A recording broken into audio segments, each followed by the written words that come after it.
ich brauche die Menschen und sie brauchen mich. Und ich glaube, unsere Leute werden mich nie enttäuschen. Und umgekehrt auch nicht. Weil ich wirklich an sie glaube, dass sie das schaffen können. Jetzt könnte man meinen, woher nimmt die Schwester die Kraft?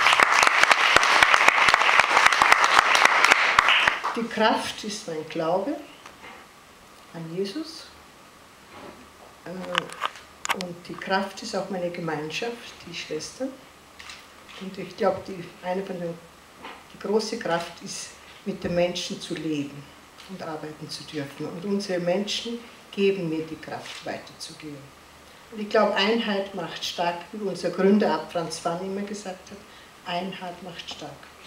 Und ich glaube, so ist es auch. Schwester Marco, jetzt könnte ein sogenannter zynischer Realist, einer, der sagt, mein Gott, so ist die Wirklichkeit, auch Weltwirtschaftskrise, ungerecht ist die Welt nun einmal, könnte sagen, liebe Schwester, Sie gehen jetzt heim mit einer Urkunde, mit einem sehr wertvollen Preis. Der Preis selbst ist übrigens mit 10.000 € dotiert, und wenn wir diese Aufgaben gesehen haben, die Sie vorhaben, jetzt könnte der sagen, liebe Schwester, schön und gut, diese 10.000 €, aber das ist ja nicht einmal ein Tröpferl auf einen heißen Stein.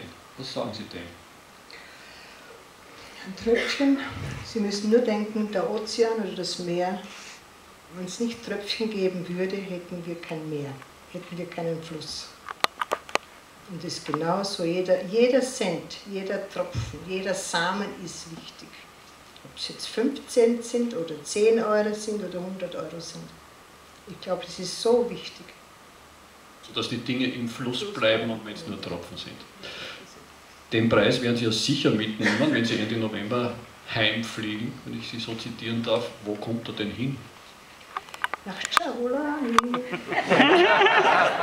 Wo wird er stehen? In Ihrem Büro? In unserem Office, wo die Leute mit ihren Problemen kommen.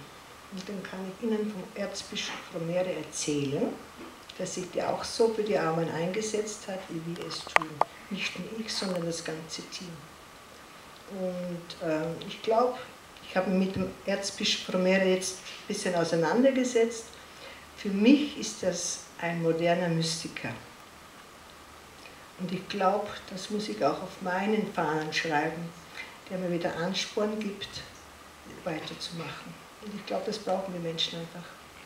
Sie gewinnen nicht nur durch Tat, sondern auch durch Sprache. Darf ich jetzt Folgendes fragen? Ich höre ein bisschen burgenländisch raus. Sie sprechen natürlich deutsche Muttersprache. Sie sprechen auch Vorarlbergerisch. Von 14 Jahren seid ihr in Vorarlberg, im Ländle. Sie sprechen Zulu, natürlich dort auch. Sie sprechen Englisch. Was noch? Vorarlbergerisch. Also Burgenländerisch kann ich nicht mehr, es tut mir leid. Das kommt noch, Sie sind nur noch ein paar Tage da, nicht? Ja. Radesterberisch.